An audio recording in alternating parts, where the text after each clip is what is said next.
Assalamualaikum warahmatullahi wabarakatuh. Yang terhormat kepada Bapak Fatahillah Magister Pendidikan selaku dosen pengampu mata kuliah pembelajaran PKN di SD, serta rekan-rekan yang menonton video ini. Alhamdulillah, puji syukur kehadirat Allah Subhanahu wa Ta'ala yang selalu memberikan rahmat dan karunia-Nya. Tak lupa pula, sholawat serta salam semoga selalu tercurahkan kepada junjungan kita Nabi Muhammad Sallallahu Alaihi Wasallam yang selalu dinantikan syafaatnya minat dunia hatal akhirah. Sebelumnya, izinkan saya untuk memperkenalkan diri. Nama saya Nabila Syifa Natania dengan NIM 202340640520. Di sini saya akan mempresentasikan hasil dari studi kasus mengenai evaluasi pembelajaran di sekolah. Di sini kurang lebih ada sekitar 5 pertanyaan. Yang pertama yaitu, apa kelebihan dan kekurangan dari penggunaan metode evaluasi yang lebih variatif dibandingkan dengan hanya menggunakan ujian tertulis? Yang pertama kelebihannya yaitu mengukur kompetensi lebih holistik. Metode variatif seperti proyek dan presentasi mengukur aspek keterampilan, kreativitas, dan kolaborasi siswa. Meningkatkan motivasi dan keterlibatan siswa, di mana siswa merasa lebih aktif dan terlibat dalam proses pembelajaran. Lalu selanjutnya yaitu memfasilitasi gaya belajar berbeda. Tidak semua siswa unggul dalam ujian tertulis. Evaluasi variatif memberi ruang bagi siswa untuk gaya belajar visual, kinestetik, maupun auditori. Kekurangannya yaitu membutuhkan waktu yang lebih banyak, di mana persiapan dan pelaksanaan proyek atau diskusi lebih kompleks dibandingkan dengan ujian tertulis. Lalu selanjutnya, subjektivitas penilaian.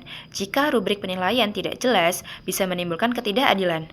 Lalu yang terakhir, adanya beban tambahan bagi guru, di mana guru harus menyesuaikan instrumen dan strategi penilaian yang baru. Yang kedua, bagaimana cara mengukur efektivitas metode evaluasi yang telah diterapkan di sekolah? Yang pertama adalah bandingkan hasil belajar siswa sebelum dan sesudah metode variatif diterapkan. Yang kedua, gunakan umpan balik siswa dan guru melalui kuesioner atau wawancara untuk menilai keterlibatan dan kepuasan. Yang ketiga, amati perkembangan keterampilan abad 21 siswa seperti komunikasi, kerja tim, dan kreativitas. Lalu yang keempat, evaluasi kontinuitas dan konsistensi implementasi, misalnya melalui supervisi pembelajaran dan refleksi guru. Yang ketiga yaitu apa tantangan yang mungkin dihadapi oleh siswa dan guru dalam menerapkan evaluasi berbasis proyek dan diskusi. Untuk siswa yaitu yang pertama kurangnya kemampuan kerja tim atau komunikasi. Yang kedua tidak terbiasa menyampaikan pendapat atau tampil di depan umum. Lalu yang ketiga kesulitan manajemen waktu dalam mengerjakan proyek. Untuk guru yaitu yang pertama kurangnya pengalaman menyusun rubrik penilaian proyek dan diskusi. Yang kedua tantangan dalam mengelola kelas saat presentasi atau diskusi berlangsung. Yang ketiga adalah waktu dan tenaga tambahan untuk membimbing dan menilai proyek secara adil. Yang keempat, bagaimana peran evaluasi dalam meningkatkan kualitas pembelajaran dan pemahaman siswa? Yang pertama, bisa dilakukan dengan cara memberi umpan balik konstruktif untuk perbaikan belajar siswa. Yang kedua, mengarahkan pembelajaran ke arah tujuan yang lebih jelas. Yang ketiga, mendorong siswa berpikir kritis dan reflektif, bukan hanya sekadar menghafal. Dan yang keempat adalah membantu guru memperbaiki metode mengajar berdasarkan hasil evaluasi. Yang kelima, jika Anda adalah seorang pendidik, strategi apa yang akan Anda terapkan untuk memastikan evaluasi belajar berjalan optimal tanpa membebani siswa?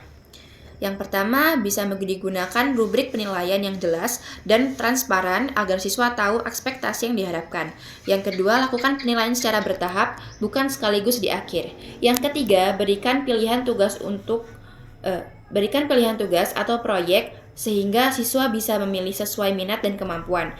Yang keempat adalah kolaborasi dengan guru lain, di mana agar beban penilaian lebih terdistribusi. Lalu yang terakhir adalah berikan bimbingan dengan contoh sebelum siswa mengerjakan proyek atau presentasi. Baiklah, sekian studi kasus dari saya. Kurang lebihnya saya mohon maaf. Saya akhiri. Wassalamualaikum warahmatullahi wabarakatuh.